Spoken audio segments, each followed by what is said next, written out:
Hello student, स्वागत है आपका आईसीटी वर्चुअल क्लासेस में। मैं हूं कविता, आपकी साइंस टीचर। उम्मीद करती हूँ आप सभी अच्छे होंगे और स्वस्थ होंगे। सो क्लास कंटिन्यू करेंगे अपनी चैप्टर के क्वेश्चन आंसर, जिसमें हम बात कर रहे थे न्यूट्रिशन इन एनिमल। हम यहाँ पर इस चैप्टर के क्वेश्चन आंसर कर रहे थे। इससे पहले हमने इस चैप्टर का लास्ट टॉपिक डिस्कस किया था, जिसमें हमने देखा था न्यूट्रिशन इन अमीबा या न्यूट्रिशन इन यूनिसेलुलर ऑर्गेनिज्म या एक कोशिकीय जीवों में पोषण की प्रक्रिया किस प्रकार से होती है, ये हमने डिस्कस किया था। सबसे पहले हमने देखा था कि जो अमीबा है, अमीबा भोजन को किस प्रकार से क्या करता है, उसका भक्षण करता है या किस प्रकार से फीडिंग करता है। लेकिन हमने कहा था कि जो अमीबा है वो किस प्रकार से वहां पर क्या चल रही है, पाचन की प्रक्रिया चल रही है। और इसी के साथ हमने एक और चीज डिस्कस की थी कि जो अमीबा है उसमें रिप्रोडक्शन कैसे होता है। वैसे तो हम पोषण पढ़ रहे हैं, ठीक है, रिप्रोडक्शन का जो चैप्टर आता है वो सेपरेट आता है, लेकिन साथ साथ में अगर चीजें हम और भी डिस्कस कर लें तो क्या होता है, आपको एक आइडिया लग जाता है कि अच्छा, जब आप रिप्रोडक्शन पढ़ेंगे तब आपको याद आएगा कि हमने जो रिप्रोडक्शन है इसकी प्रोसेस पहले भी पढ़ी हुई है। तो यहाँ पे हमारा चैप्टर कंप्लीट हो गया था। क्वेश्चंस को हम डिस्कस कर रहे थे, जिसमें सबसे पहला हमारे पास आया था यहाँ पर फिल द ब्लैंक्स, यानी कि रिक्त स्थानों की पूर्ति हमने की थी। ठीक है, रिक्त स्थानों की पूर्ति कुछ इस प्रकार से हमारे पास आई थी, जिसमें सबसे पहला जो स्टेटमेंट आपसे पूछा गया था उसमें कहा गया था the main steps of nutrition in humans are, यानी कि मनुष्य में पोषण के प्रमुख चरण कौन कौन से होते हैं। आपने कहा सबसे पहला चरण होगा इंजेशन, जिसे आप कहते हैं अंतर्ग्रहण। दूसरा आपने कहा डाइजेशन, जिसे आप कहते हैं पाचन। तीसरा आपने कहा एब्जॉर्प्शन, जिसे आप कहते हैं अवशोषण। चौथा आपने कहा था एसिमिलेशन, जिसे आप कहते हैं स्वांगीकरण। और पांचवा आपने कहा था ईजेशन, जिसे आप क्या कहते हैं, यहाँ पर उत्सर्जन की प्रक्रिया के नाम से जानते हैं। ठीक है, पहला, ये जो सारे पॉइंट्स हैं किसके हैं, जो स्टेटमेंट नंबर ए है। ठीक है, अगर हम बी की बात करें तो आपसे पूछा गया था largest gland of the human bodies. आपने कहा लीवर या यकृत सबसे बड़ी ग्रंथि है। अगर हम पाचन में इसका कार्य पूछे तो क्या कर रही थी, ये बाइल या पित्तरस को सिक्रीट कर रही थी। बाइल किसमें मदद कर रहा था, वसा के पाचन में सहायक था। अगर मैं कहूँ कि जो यहाँ पर बाइल था वो कहाँ स्टोर हो रहा था, तो आपने कहा कि ये पित्ताशय में संग्रहित रहता है। ठीक है, उत्सर्जित कहाँ से होगा, यानी कि श्रावित कहाँ से हो रहा है, आपने कहा लीवर से हो रहा है। और हमने कहा संग्रहित कहाँ रहता है, संग्रहित रहता है पित्ताशय यानी कि गॉल ब्लैडर में रहता है। ठीक है, सेकंड स्टेट क्लियर है। थर्ड में हमें कहा गया कि जो स्टमक है वो HCl रिलीज करता है या हाइड्रोक्लोरिक एसिड रिलीज करता है। इसके अलावा और क्या करेगा, आपने कहा डाइजेस्टिव जूस। किस प्रकार के जूस होंगे, पाचक रस जिसे आप कहते हैं या डाइजेस्टिव जूस जिसे आप कहते हैं। ये सारे क्वेश्चन हम प्रीवियस लेक्चर में कर चुके हैं, अभी हम रिवाइज कर रहे हैं। आपने नोट किया होगा, अपने नोट्स को आप साथ में रखेंगे और मैच करते रहेंगे। नेक्स्ट में हमने कहा था inner wall of the small intestine has many finger like projections और आउटग्रोथ कॉल्ड। जो यहाँ पर छोटी आंत है उसमें उंगली नुमा संरचनाएं निकलती है, जिसे आप क्या कहते हैं, विलाई आप इसे कहते हैं। ठीक है, लास्ट है amoeba digest its food in the, यानी कि जो अमीबा है वो अपने भोजन का पाचन कहाँ करता है, फूड वेक्यूल में करता है। क्लियर है इतनी बातें, ये बातें क्लियर हैं। जो पहला क्वेश्चन है वो आप सॉल्व कर चुके थे। हमारे पास क्वेश्चन नंबर 2 आता है, जो आपके लिए होमवर्क में दिया गया था। होमवर्क में आपसे कहा गया था आपको सही और गलत को क्या करना है, पहचानना है। ठीक है, सत्य और असत्य जिसे आप कहते हैं। देख लेंगे स्टेटमेंट आपसे क्या क्या कह रही है। सबसे पहली जो स्टेटमेंट देखिए, जो ट्रू होगा, जो सत्य होगा, उसे आप टी से यहाँ पे करेंगे, या फिर आप या तो आप उसे टी लिखे, या फिर आप इस प्रकार से क्या कर सकते हैं, सही और गलत कर सकते हैं। ठीक है, अगर फॉल है तो आपने कहा या तो इस प्रकार से करेंगे या इस प्रकार से आप करेंगे। ठीक है, ये आंसर नहीं है आपके, ये आपको बताया जा रहा है। आंसर पढ़ लेते हैं। सबसे पहले आपने कहा digestion of starch start in the stomach, यानी कि आपसे जो स्टेटमेंट कही जा रही है उसमें आपसे क्या पूछा गया है,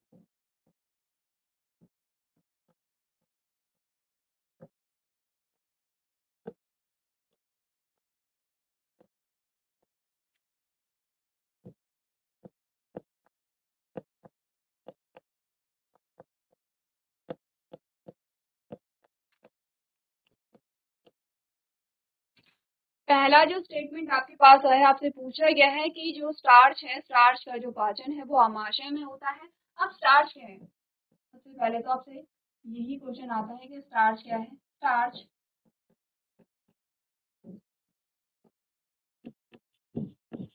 जटिल कार्बोहाइड्रेट है, ठीक है। क्योंकि जब आपने किसकी बात की थी, पाचन की बात की थी, पाचन में आपने क्या पढ़ा था, कार्बोहाइड्रेट का पाचन कैसे हो रहा है।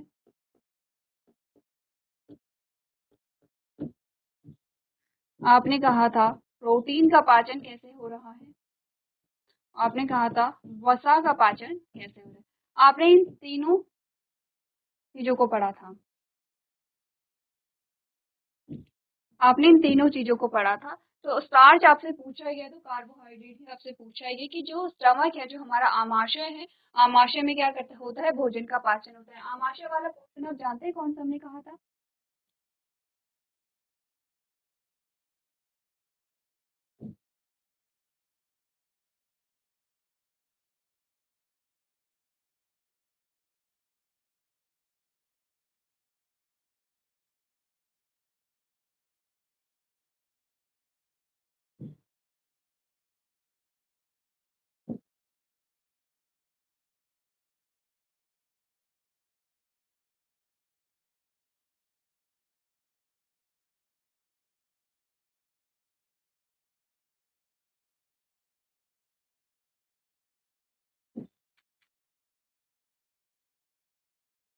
ये हमारा क्या है, पाचन तंत्र है, ठीक है। आपका ये वाला जो पोर्शन है, बात किसकी हो रही है, इस वाले पोर्शन की हो रही है कि जो यहाँ पर कार्बोहाइड्रेट है, क्या उसका पाचन हमारे आमाशय में होता है। तो हम सिर्फ स्टमक वाला पोर्शन देखेंगे, पूरा क्या है, डाइजेस्टिव सिस्टम आता है। हमने कहा क्या हमारे भोजन का पाचन हमारे आमाशय में होता है, ये आपका क्या है, आमाशय है,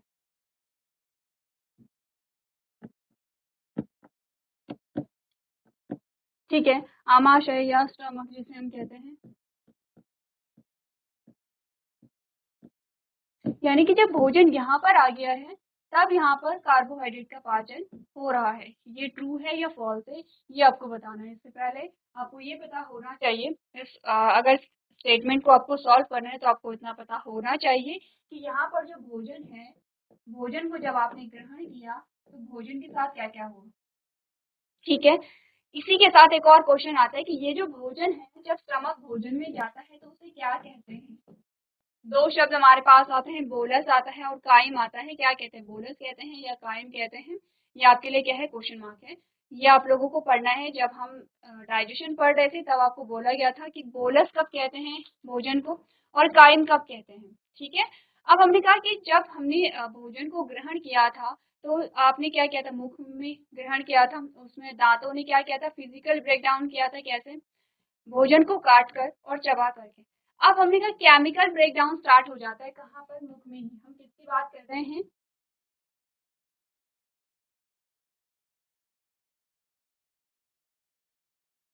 हम किसकी बात कर रहे हैं, आपके मुख में क्या हुआ जब आपने भोजन को ग्रहण किया। सबसे पहले तो फिजिकल ब्रेकडाउन हुआ,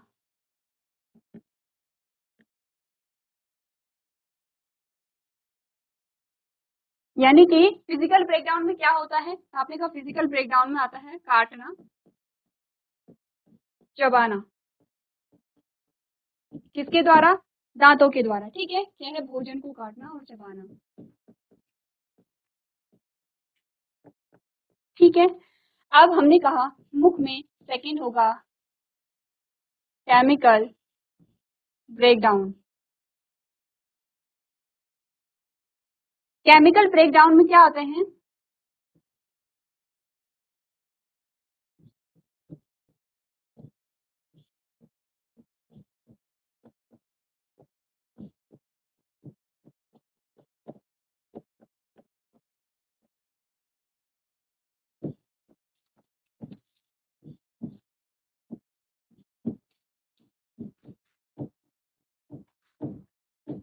पढ़िए क्या बोला गया है। आपने कहा केमिकल ब्रेकडाउन में होता है भोजन का पाचक रसों द्वारा सरल रूप में परिवर्तन,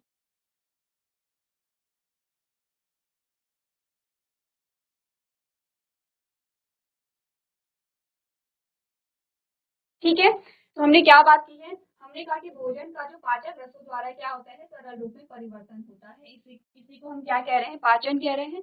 अब दोनों में डिफरेंस को समझिए, दोनों में क्या डिफरेंस को समझना है आपको। फिजिकल ब्रेकडाउन में आपने भोजन को काटा, ये मुख में हो रहा है। केमिकल ब्रेकडाउन में क्या होता है, पाचक रस क्या करे, भोजन को सरल रूप में परिवर्तित करे।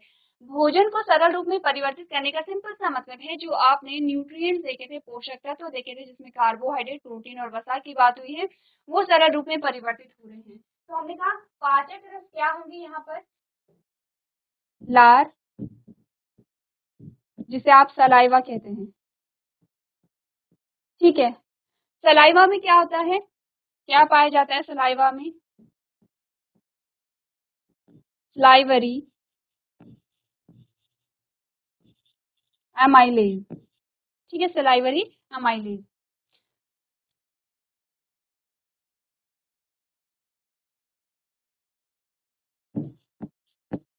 चलिए, अब आपके लिए पढ़ने में इजी होगा, सलाइवरी एमाइलेज एक एंजाइम होता है, किसमें, लार में एक सलाइवरी एमाइलेज पाया जाता है। ये क्या करेगा, यहाँ पर आपने कहा ये कार्बोहाइड्रेट का आंशिक पाचन करेगा। आंशिक यानी कि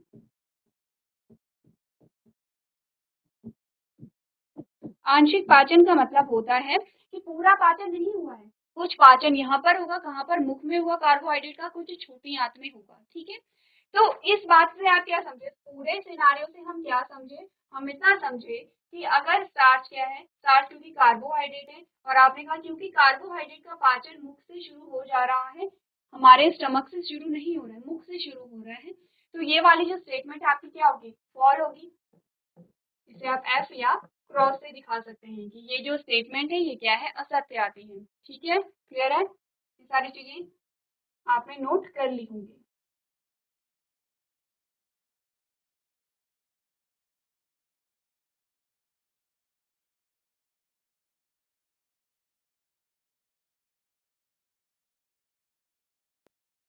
सेकंड स्टेटमेंट पढ़िए आप लोग। सेकंड स्टेटमेंट में आपसे क्या पूछा गया है, आपने कहा the tongue helps in mixing food with saliva.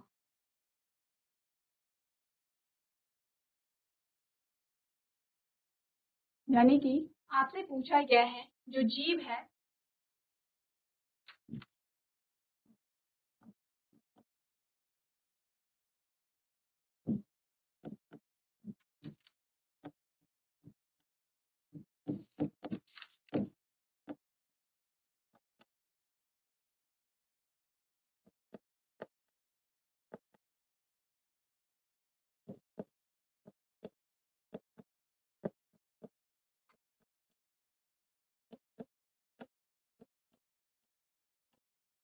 Second statement में पूछा गया है कि जो जीभ है वो लार को भोजन के साथ मिलाने में सहायक होती है। जो हमारी जीभ है वो भोजन और लार को क्या कर रही है, मिक्स कर रही है। ठीक है, ऐसा ट्रू है या फॉल्स है। तो जब आपने जीभ के कार्य देखे थे, क्या क्या होते हैं जीभ के कार्य, स्वाद को पहचाना जीभ का कार्य होता है। ठीक है, बोलने में मदद करना जीभ का कार्य होता है। तीसरा हमने क्या बोला, लार और भोजन को मिक्स करने में मदद करती है। तीसरा हमने कहा भोजन को होल्ड करती है, जब भोजन को चबाते हैं तो उसे होल्ड करती है, और निगलने में सहायता यहाँ पर करती है। तो ये सारे क्या आते हैं, जीभ के कार्य आते हैं। तो हमने कहा ये जो स्टेटमेंट है ये ट्रू है या सत्य है।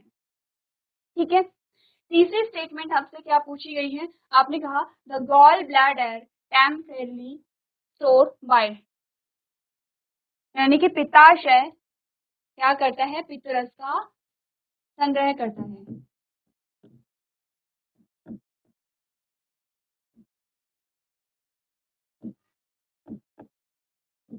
पित्ताशय पित्तरस का संग्रह करता है। अभी कुछ देर पहले हमने, जब हम पहली स्टेटमेंट सॉल्व कर रहे थे, हमने यही बात की थी, जो बाइल होगा वो कहाँ से श्रावित हो रहा है, जो पित्त रस है वो कहाँ से श्रावित हो रहा है, हमने कहा लीवर से श्रावित हो रहा है। कहाँ स्टोर कर रहा है, कहाँ संग्रह कर रहा है, हमने कहा पित्ताशय या गॉल ब्लैडर में। तो हमने कहा ये जो स्टेटमेंट हमारी होगी ये ट्रू होगी। ऐसी होती है, ट्रू या सत्य होती है। नेक्स्ट जो स्टेटमेंट हमारे पास आती है, इसमें आपसे पूछा गया है the ruminant bring back swallowed grass into their mouth and chew it for some time। आपसे पूछा गया है कि जो रूमिनेंट्स होते हैं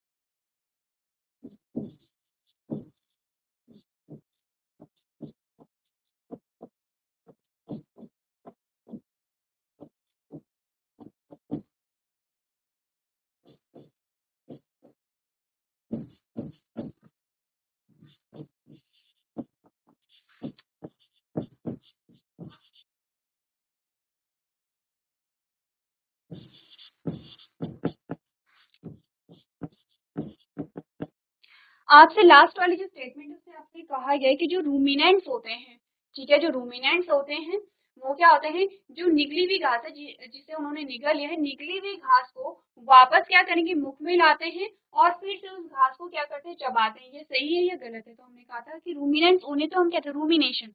इस प्रक्रिया को, इस प्रोसेस को हमने क्या कहा था, इस प्रक्रिया को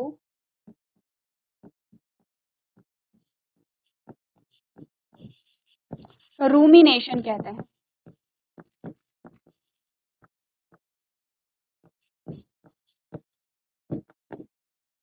तथा जिन जीवों में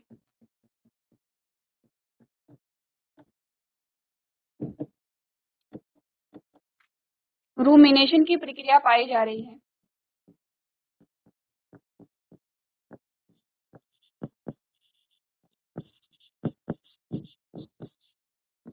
उन्हें क्या कहते हैं, रूमिनेंट्स।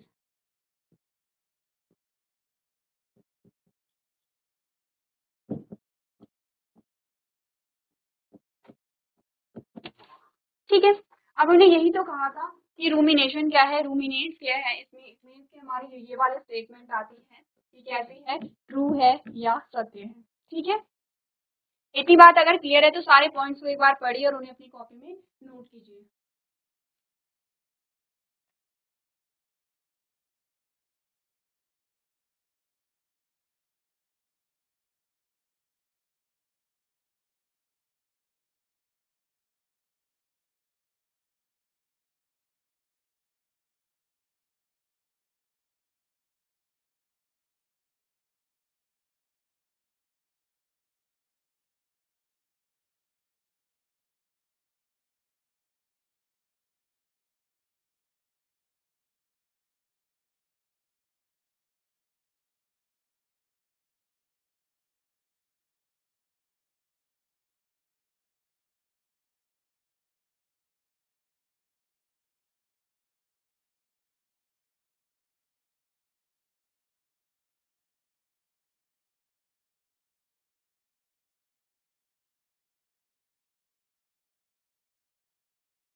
चलिए तो नेक्स्ट क्वेश्चन देखते हैं, अगला जो प्रश्न हमारे पास आता है।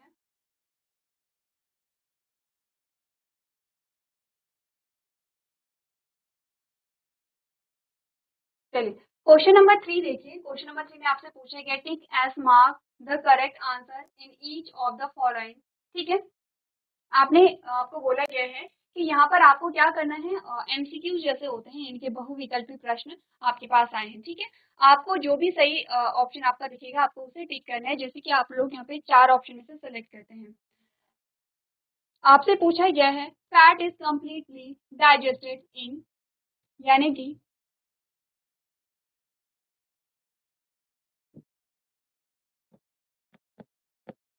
वसा का पूर्ण पाचन होता है, कहाँ होता है, कहाँ होता है, पेट में होता है, मुख में होता है, छोटी आंत में होता है या बड़ी आंत में होता है, यानी कि स्टमक में होता है, माउथ में होता है, स्मॉल इंटेस्टाइन में होता है या लार्ज इंटेस्टाइन में होता है, आपको बताना है। ये वसा का जो पूर्ण पाचन है वो कहाँ पर होता है। तो ध्यान दीजिए, जब भी पूर्ण पाचन की बात आएगी तो आप क्या कहते हैं, जैसे कि जब हमने क्या किया था, पाचन तंत्र बनाया था इस प्रकार से।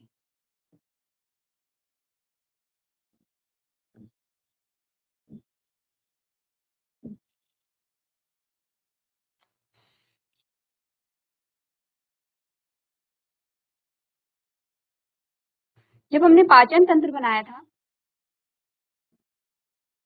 ये हमारे पास पूरा पाचन तंत्र आता है। ठीक है,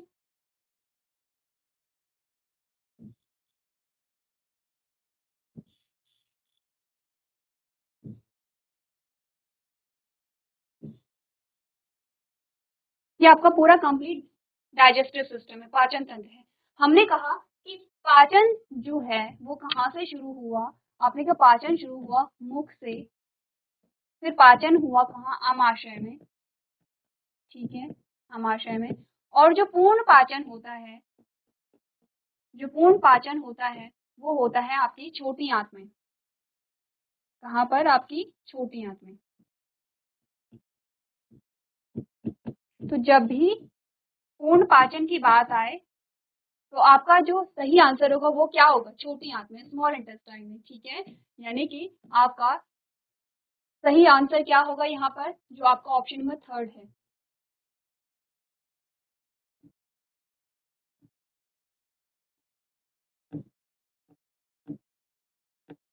ऑप्शन नंबर 3 है। नेक्स्ट जो क्वेश्चन हमारे पास आता है उसमें आपसे देखिए आपसे क्या पूछा गया है।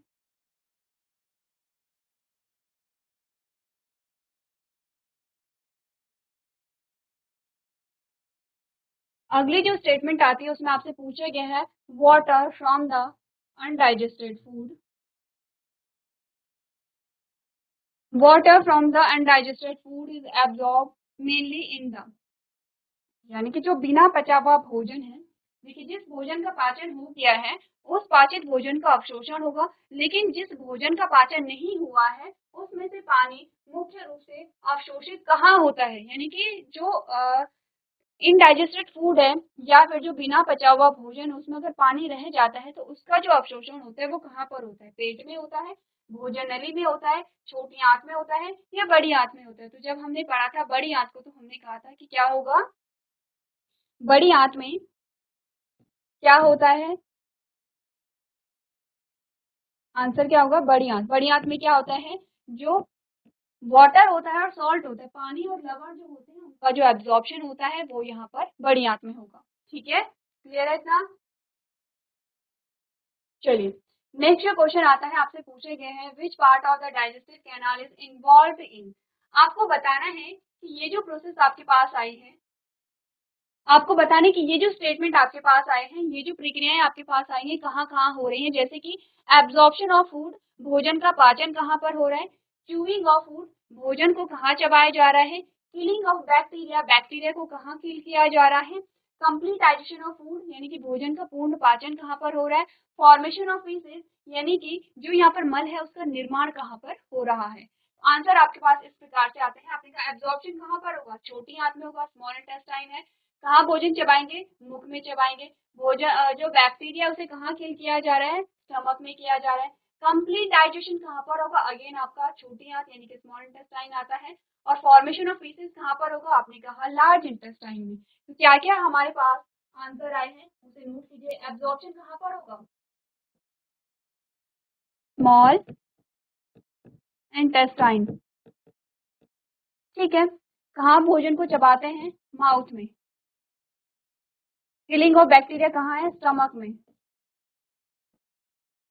कंप्लीट डाइजेशन कहाँ है, आपने कहा स्मॉल इंटेस्टाइन में।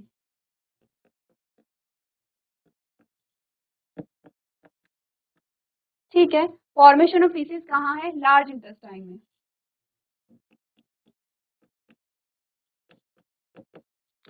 ठीक है, क्लियर है इतना कि भोजन का जो अवशोषण होता है वो छोटी आंत में होगा। पहला, भोजन को मुख में चबाया जाता है। जो बैक्टीरिया जीवाणु को कहाँ मारा जाता है, स्टमक में, जो हमारे लिए हानिकारक होते हैं। भोजन का पूर्ण पाचन छोटी आंत में होगा और जो मल है उसका निर्माण बड़ी आंत में होता है। ठीक है,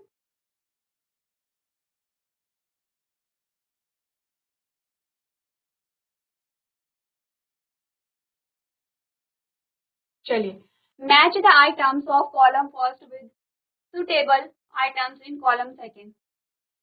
आपको क्या करना है, दो टेबल दी गई है, इसको आपको इससे क्या करना है, मैच करना है। जैसे कि पहला है सलाइवरी ग्लैंड या लार ग्रंथि। लार ग्रंथि का संबंध किससे है ये आपको बताना है। जैसे कि आमाशय, आमाशय का संबंध इनमें से किससे है ये आपको बताना है। ठीक है, तो हमारे पास इस कॉलम में आता है सलाइवरी ग्लैंड जिसे हम लार ग्रंथि कहते हैं। साथ साथ में आप नोट करते रहेंगे, ठीक है। जो हिंदी में कंफर्टेबल है वो आप लोग साथ साथ में, जैसे कि इसके नेक्स्ट में आप यहाँ पर हिंदी में लिख सकते हैं। स्टमक यानी कि आमाशय, लिवर यानी कि यकृत, रेक्टम जो कि आपके लार्ज इंटेस्टाइन का पार्ट होगा, स्मॉल इंटेस्टाइन यानी कि छोटी आंत, लार्ज इंटेस्टाइन यानी कि बड़ी आंत।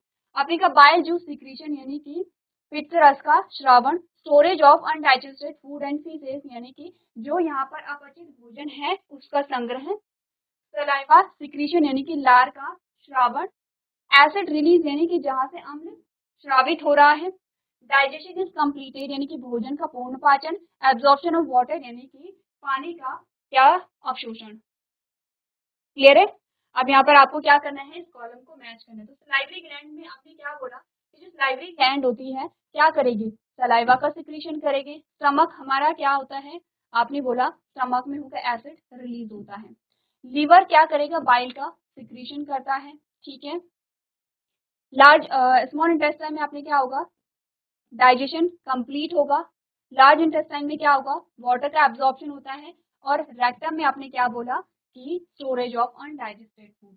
आप लोग क्या करेंगे, कॉलम सेकंड को आपने मैच किया है और यहाँ पर आप देखेंगे कि किस प्रकार से फर्स्ट का क्या है, थर्ड है। ठीक है, फर्स्ट का थर्ड है, सेकंड का क्या है, फोर्थ है, सेकंड का फोर्थ आया, थर्ड का आपने कहा फर्स्ट है। ठीक है, फोर्थ का आपने कहा सेकंड है, फोर्थ का सेकंड आया। नेक्स्ट स्मॉल इंटेस्टाइन, ये दोनों आपके क्या है, सेम आ जाते हैं।